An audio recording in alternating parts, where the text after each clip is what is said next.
I probably hold the unofficial world record for the most passive-aggressive, yet structurally sound, act of horticultural defense. You see, I never set out to be the reason our HOA president, a woman we'll call Karen, ended up totaling her gleaming, oversized pickup truck. But then again, Karen never set out to understand the simple concept of property lines or, frankly, basic decency. What's the most ludicrous HOA demand or neighborly dispute you've ever encountered? Drop a comment below. Let me know where you're watching from. Because believe me, this story involves a level of suburban warfare that went from petty to pretty darn crunchy in a hurry. It all started, as these things often do, with something small. My wife Sarah and I had bought our house in this quiet, leafy subdivision about 5 years prior. We loved it. Good schools, friendly neighbors, for the most part, as it turned out, and a sense of community. I'm a software engineer, so I work from home a lot, and Sarah's a graphic designer. We're quiet people. We maintain our yard, pay our dues on time, and generally try to be the kind of neighbors you forget are even there. Our property line along the front, bordering the sidewalk and the street, was marked by a lovely row of boxwood hedges. They weren't grand, maybe 2 feet tall, but they were neat, green, and clearly ours, planted a good 18 inches inside the surveyor's stakes I'd triple-checked when we first landscaped. Then came Karen. She'd been elected HOA president about a year after we moved in, largely, I suspect, because no one else wanted the thankless job, and she possessed an almost unnerving enthusiasm for wielding minuscule amounts of power. Karen drove a Ford F-150 King Ranch Edition, metallic cherry red, always impeccably detailed. It was a beautiful truck, if a tad excessive for navigating our relatively narrow subdivision streets, especially since her actual ranch consisted of a quarter-acre plot, identical to everyone else's. She had a particular way of rounding the corner onto our street, often taking it a little too wide, a little too fast. The first time I noticed a couple of flattened branches on the endmost hedge, I sighed and trimmed them, figuring it was an accident. Maybe someone misjudged the turn. It happened. A week later, the same section was more significantly damaged. Flattened, actually. I replanted a small bush. The week after that, 2 bushes were crushed. This was starting to feel less like an accident and more like a habit. Sarah mentioned it too. "Is someone targeting our hedges?" she asked, half joking. I decided a polite word was in order. I saw Karen getting her mail later that day, her F-150 parked, as usual, slightly encroaching on the yellow line at the stop sign. "Morning, Karen," I said, trying for friendly. "Just a quick thing. It seems like someone's having a bit of trouble with the turn onto our street and keeps running over our hedges at the corner. Any chance the HOA could look at maybe putting up a tight turn sign or something?" Karen, who was built like a sturdy oak and always wore expensive-looking athletic wear, even when just retrieving mail, gave me a look that could curdle milk. "Hedges?" She sniffed, as if the word itself were offensive. "Frankly, Michael," she always used my full name like a disappointed headmistress, "those hedges of yours are probably encroaching on the public right-of-way. They look a bit untidy anyway. Just replant them if it bothers you, and make sure they're further back this time." I blinked. "Actually, Karen, they're well within our property line. I checked the survey, and they were perfectly tidy until they started getting run over." She waved a dismissive hand, adorned with several large, slightly gaudy rings. "Details, details. The HOA has more important things to worry about than a few squashed twigs. If you can't maintain your landscaping, perhaps you should consider something more robust. Like rocks." And with that, she turned and marched back to her house, the silent accusation hanging in the air that I was somehow the problem. The damage continued, almost weekly. It was always the same spot, always consistent with the vehicle taking the turn far too wide. And given Karen's driving habits, and her cherry-red behemoth being the most frequent vehicle to take that turn with such assertive cornering, the culprit wasn't exactly a mystery. A neighbor, old Mr. Henderson from across the street, a kindly retired gentleman who spent his days gardening and observing the neighborhood, confirmed my suspicions. "Saw her do it again yesterday, Mike," he told me one afternoon, his voice low. "She doesn't even slow down. cuts that corner like she owns the whole road. Between you and me, she thinks she owns the whole neighborhood." He winked. Then his face grew serious. "Be careful with that one. She holds a grudge like it's a winning lottery ticket." I started documenting everything. Photos of the crushed hedges, dates, times. I even bought a cheap trail cam and discreetly positioned it. The footage was infuriating. Sure enough, there was Karen, often on her phone, yanking the wheel, her truck's passenger side tires rolling straight over my poor boxwoods. Sometimes she'd glance over, a flicker of something. Annoyance? Triumph? On her face. It wasn't just careless. It was deliberate. It was a power play. She was, in her own twisted way, marking her territory, and my hedges were the unfortunate victims of her ego. I replaced the bushes again, this time with slightly larger, more established ones, hoping their increased presence might act as a visual deterrent. It didn't. If anything, it seemed to embolden her. The next flattening was even more thorough. That was when the first glimmer of a more permanent solution began to form in my mind. If Karen wanted to meet something robust, perhaps it was time I obliged her. My politeness had been met with condescension and continued aggression. The software engineer in me started thinking about systems and tolerances, and what happens when a system is repeatedly subjected to stresses it wasn't designed for. My hedges were failing. A new system was required. My initial attempts to reason with Karen had been an exercise in futility, akin to explaining quantum physics to a particularly stubborn badger. Her dismissiveness was a wall I couldn't seem to penetrate with logic or politeness. So, I switched gears. If direct appeal failed, perhaps an indirect, more systemic approach was needed. The engineer in me thrives on research and problem solving, and Karen, bless her aggressively oblivious heart, had just become my most fascinating, albeit infuriating project. First, I dug out our property survey documents from when we purchased the house. I had a digital copy, of course, but I also had the large format physical printout. Using a long measuring tape and some temporary stakes, I re-verified every single boundary marker, especially the front corner, where the offending hedges resided. As I suspected, and as I'd told Karen, the hedges were a good 18 inches, in some places closer to 2 feet, inside my property line. There was absolutely no question of encroachment on any HOA common area or public right-of-way. This was crucial. Whatever I did next had to be unequivocally on my land. Next, I immersed myself in the HOA covenants, conditions, and restrictions, the CCRs. It was a dense, turgid document, filled with legalese and oddly specific prohibitions. No purple front doors, for instance, and a bizarrely detailed section on acceptable mailbox designs. I searched for anything pertaining to landscaping barriers, fences near property lines, or defensive gardening. There were rules about fence height and materials for perimeter fences between properties, but for landscaping features within one's own yard, not directly on a boundary with a neighbor or common area, the rules were surprisingly vague. It mostly came down to aesthetics and not creating a nuisance. My planned solution, I mused, would be entirely invisible from the street once completed, and the only nuisance it would cause would be to someone repeatedly and unlawfully driving onto my property. That seemed like a feature, not a bug.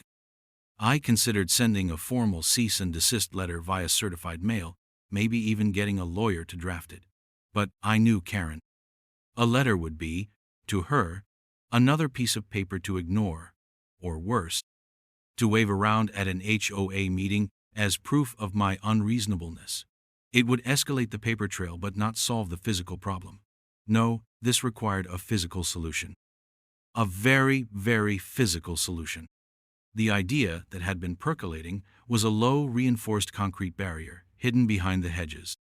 Not a towering monolith, but something substantial enough, perhaps 6 to 8 inches high above ground level, and sunk another foot below, and crucially, strong enough to introduce an unyielding consequence to Karen's vehicular incursions.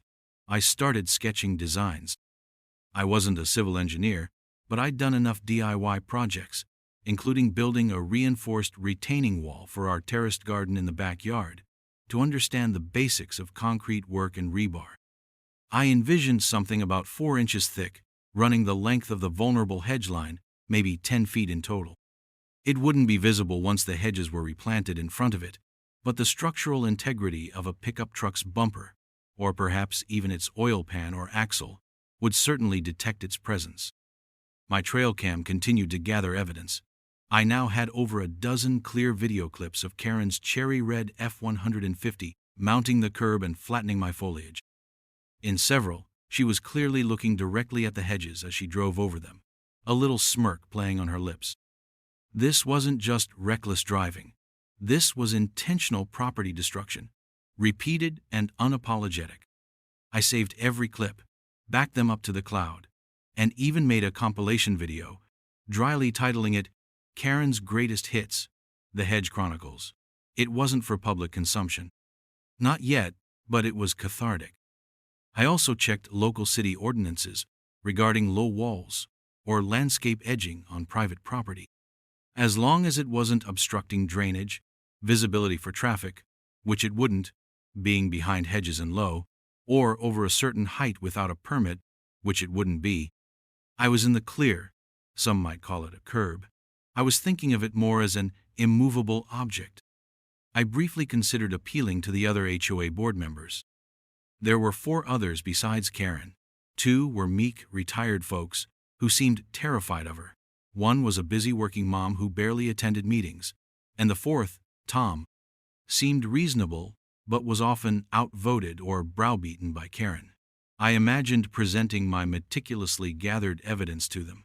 They'd likely express concern, promise to look into it, and then Karen would spin some tale about my belligerence or the danger my overgrown hedges posed to imaginary children on tricycles. It would be a waste of breath. The enablers, whether through fear or apathy, were part of the problem. No, this was a solution I'd have to implement myself. The cost of materials, bags of concrete mix, rebar, lumber for forms, would be a few $100s. A small price to pay for peace of mind and, if I was being honest with myself, a not insignificant dollop of anticipated schadenfreude. The plan was solidifying, much like the concrete soon would be. Sarah was initially a little hesitant. "Are you sure about this, Mike? What if she gets hurt?" "She won't get hurt if she stays on the road," I replied, perhaps a bit grimly. "This is just an enhanced, very firm suggestion for her to do so. The die, or rather, the concrete, was about to be cast." The decision made, I moved into the execution phase.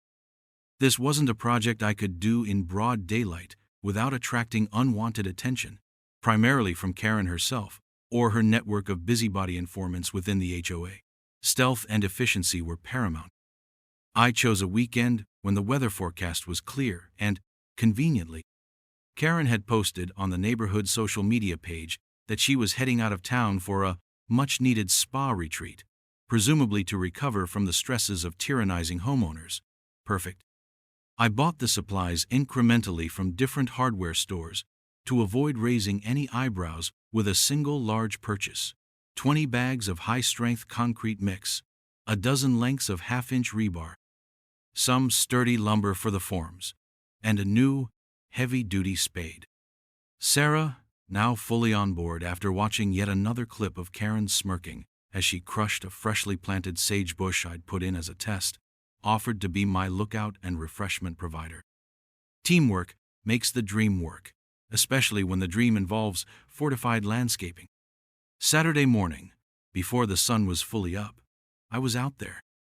First, I carefully dug up the existing, much-abused hedges and a few of the more resilient perennials, setting them aside in damp burlap, ready for replanting. Then, the real work began. Digging the trench. It needed to be about 18 inches deep and a foot wide, running about 10 feet along the inside edge of where the hedges would be replanted. The soil was fairly cooperative, but it was still back-breaking labor. I wanted this barrier to be an extension of the earth itself, an unyielding middle finger to automotive arrogance. Once the trench was dug to my satisfaction, I started building the forms with the lumber, ensuring they were level and straight.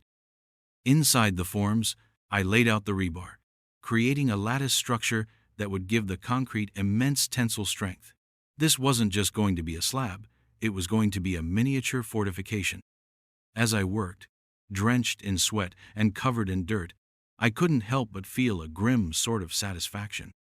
Every shovelful of earth, every twist of wire around the rebar, was a step towards reclaiming our little patch of peace.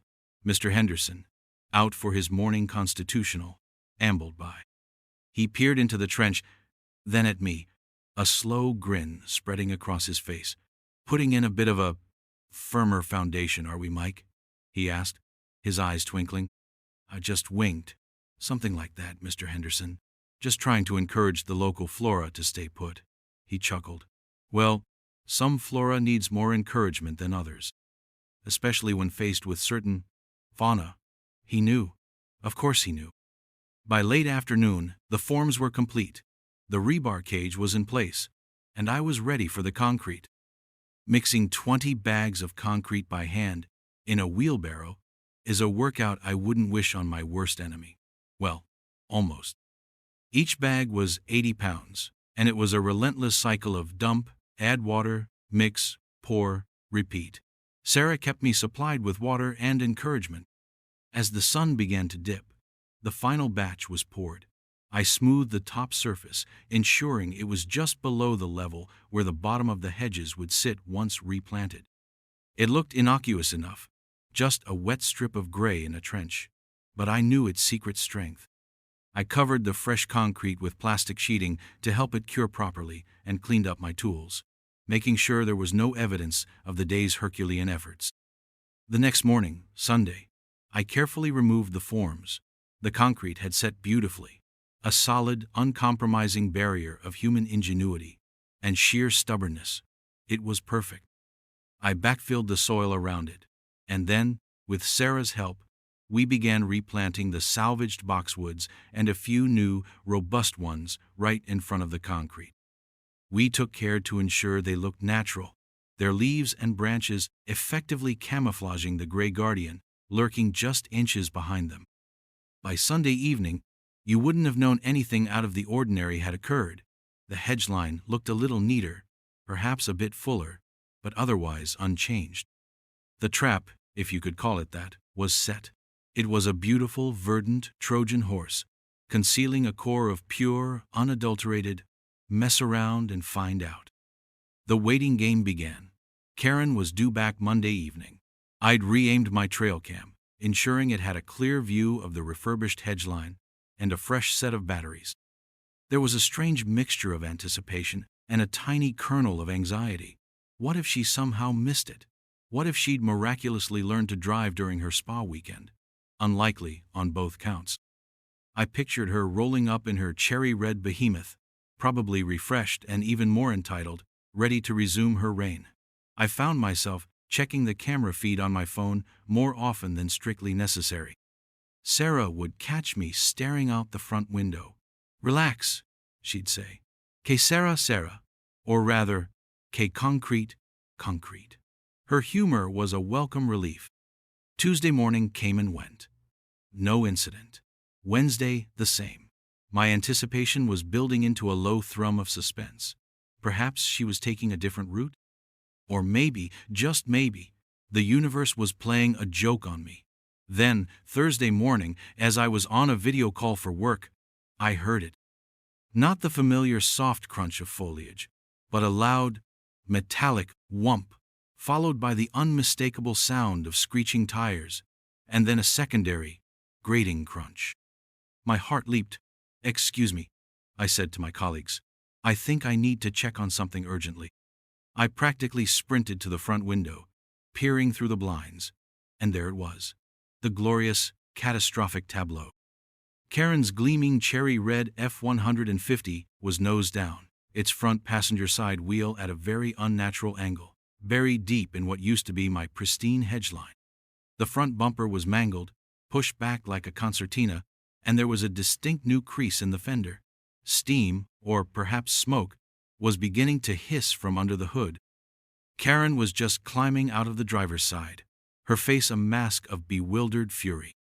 She took one look at the front of her truck, then at my house, and let out a shriek that could have woken the dead, or at least alerted every dog in a 5-block radius.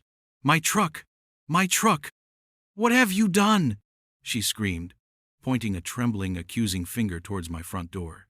The show, it seemed, was about to begin.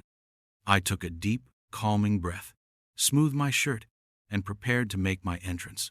This was going to be better than I'd even hoped. The sound of the impact had been satisfyingly definitive.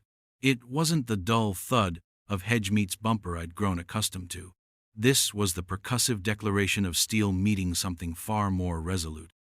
Karen's shriek cut through the morning air, a herald of her profound displeasure. I gave it a theatrical 10 count, allowing her initial shock and rage to blossom, before I opened my front door and stepped out, cultivating an expression of mild, neighborly concern. "Karen? Is everything all right?" I called out, as if just noticing the commotion. "You seem to be a bit off the road there." Her face, already florid, deepened to an alarming shade of puce. "All right?" she screeched, gesturing wildly at her wounded vehicle, which looked like it had picked a fight with a bridge abutment and lost spectacularly. "Look what you've done to my truck! You maniac! You put something there. You deliberately wrecked my truck." She was practically vibrating with fury, her expensive athletic wear doing little to contain her indignation. I ambled slowly towards the scene, hands in my pockets, affecting a puzzled demeanor. "Put something where, Karen? On my property?" I simply replanted my hedges. Again. After they were run over. Again. I peered at the point of impact. The boxwoods directly in front of the collision were, of course, obliterated, but behind them, beautifully unscathed and glinting with a few embedded paint chips of cherry red, was the top edge of my concrete barrier. It was a thing of beauty, really. Solid. Unmoved. Effective. "Oh dear," I said. "It looks like you've hit my new landscape edging. It's pretty solid stuff, designed to, protect the garden." "Landscape edging?" she sputtered. "That's not edging. That's a fortress. You built a wall. An illegal wall. I'm calling the police. I'm calling my lawyer. I'm calling the HOA." She was already fumbling for her phone, her fingers trembling so much she nearly dropped it. "Please do, Karen," I said calmly. I'd be happy to discuss it with them. By now, a few curious neighbors were emerging from their homes, drawn by the commotion. Mr. Henderson was on his porch, a small, knowing smile playing on his lips as he sipped his coffee. The police arrived with surprising speed, 2 officers in a cruiser.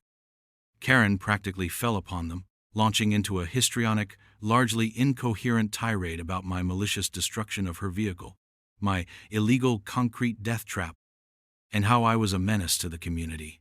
I waited patiently. When she finally paused for breath, one of the officers, a younger man with a weary expression, turned to me. "Sir, what's your side of this?" "Officer," I began, keeping my tone level and reasonable, "this is my property. For months, my hedges along this property line have been repeatedly run over." I gestured to the mangled front end of Karen's F-150. "It appears Miss Albright, the driver, misjudged the turn, drove onto my property, and struck a reinforced concrete landscape border I recently installed to prevent further damage to my landscaping. A border that is entirely within my property lines." "It's a wall! He's trying to kill me!" Karen shrieked. The officer sighed. "Ma'am, please let him finish." He then asked me, "Do you have proof of these property lines and the previous damage?" "Indeed I do," I replied. I went inside and returned with a folder. Inside was a copy of my property survey, clearly marking the boundaries. I also had a USB drive. "And on this drive, officer, you'll find over a dozen video clips taken over the last few months from a security camera showing Miss Albright's vehicle, the same red F-150, repeatedly and, it appears, deliberately driving over my hedges in this exact spot. There's also footage from this morning of the incident." The officer took the USB drive. Karen's eyes widened slightly. "Video?" she stammered. "That's an invasion of my privacy." Not when you're on my property, destroying my landscaping, Karen, I said mildly. The officer asked if he could view the footage in his car. While he and his partner did so, Karen continued to fume, muttering about lawsuits and people like me.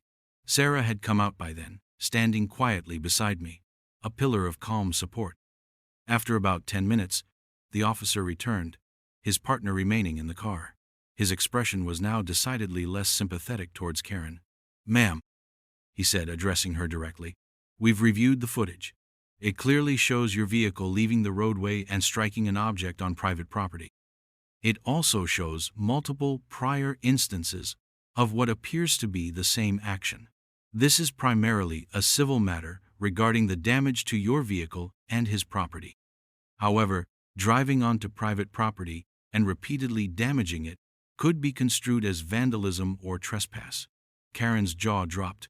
But he built that thing. "A landscape feature on his own property, ma'am. There's no law against protecting your garden." He then turned to me. "Sir, do you wish to press charges for the past damages or this current incident?" I considered it. The sheer satisfaction of seeing her face crumble was tempting. But I decided to take the higher road, sort of. "Officer, all I ever wanted was for my Hedges to be left alone. Perhaps Ms. Albright's insurance company will cover the damage to my new border and the replanting of the hedges she just destroyed. As for her truck, well, that's between her and her insurer." The officer nodded. "All right, we'll file an incident report. Ma'am, you'll need to arrange for your vehicle to be towed." He handed Karen a card with an incident number. She looked like she was about to explode. Her cherry red status symbol was now a monument to her own arrogance, impaled on my quiet suburban defiance. The tow truck, when it eventually arrived, had a hard time extricating the F-150, the concrete barrier clinging tenaciously to a piece of the undercarriage. The sound of rending metal was music to my ears. It turned out the landscape edging had not only demolished her bumper and fender, but it also cracked something vital in the engine block and damaged the front axle. Her truck, as I later found out, was indeed declared a total loss. The immediate aftermath of Karen's great pickup demolition was, shall we say, electric. The tow truck driver, a laconic fellow named Gus, had given me a conspiratorial wink as he'd finally wrestled the mangled F-150 free from my concrete champion. "Seen a lot of things, buddy," he'd said, wiping grease from his hands. "But I ain't never seen a hedge fight back quite like that. Good on ya." It seemed my little act of passive-aggressive civil engineering was already gaining local legend status. Karen, naturally, did not take this well.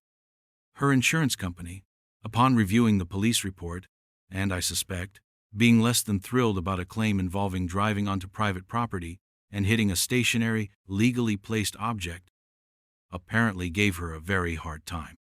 Rumor had it they initially tried to deny her claim outright due to negligence, but eventually settled for a payout that barely covered the outstanding loan on the now-deceased King Ranch, leaving her significantly out of pocket and, more importantly, without her beloved, oversized vehicle.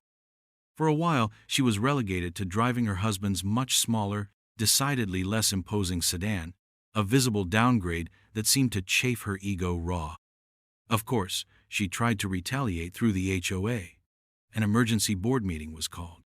The agenda item, circulated via a hastily typed memo, slipped under everyone's doors — Karen clearly hadn't mastered email distribution — was titled, "Unauthorized and Dangerous Structure Erected by Homeowner Michael Turner Endangering Community Safety."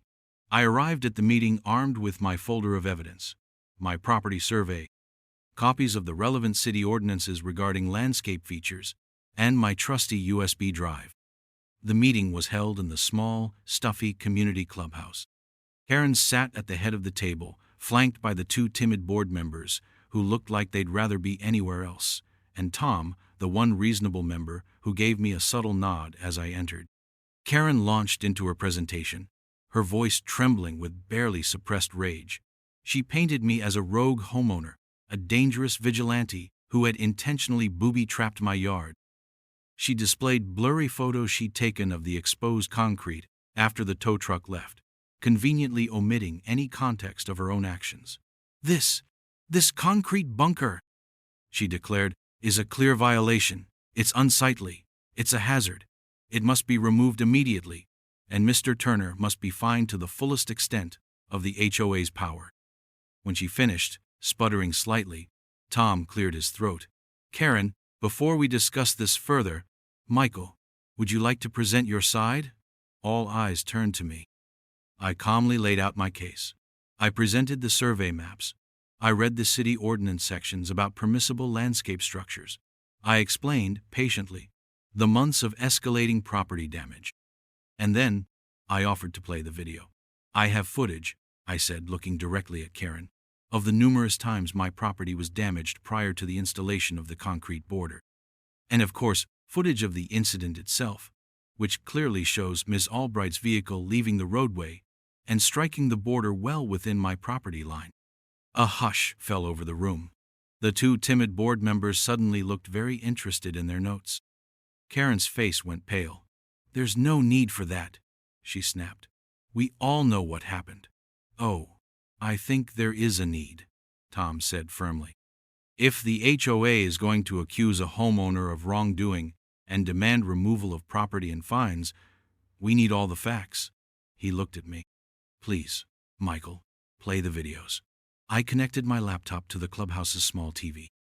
The Karen's Greatest Hits, the Hedge Chronicles compilation played, followed by the clear, undeniable footage of her truck veering off the road and impacting my handiwork. The silence in the room was thick enough to spread on toast. When it finished, no one spoke for a long moment. Even Karen seemed deflated, the wind thoroughly knocked out of her sails. Tom was the first to speak. Well, he said, his voice dry. It seems fairly clear that Mr. Turner was experiencing ongoing property damage and took reasonable legal steps on his own property to mitigate it. I see no grounds for demanding removal or levying fines. In fact, Karen, one might argue the HOA could be liable if we failed to allow a homeowner to protect their property after being made aware of such repeated issues. The other two board members mumbled their agreement, suddenly finding their voices now that Karen's authority was visibly crumbling.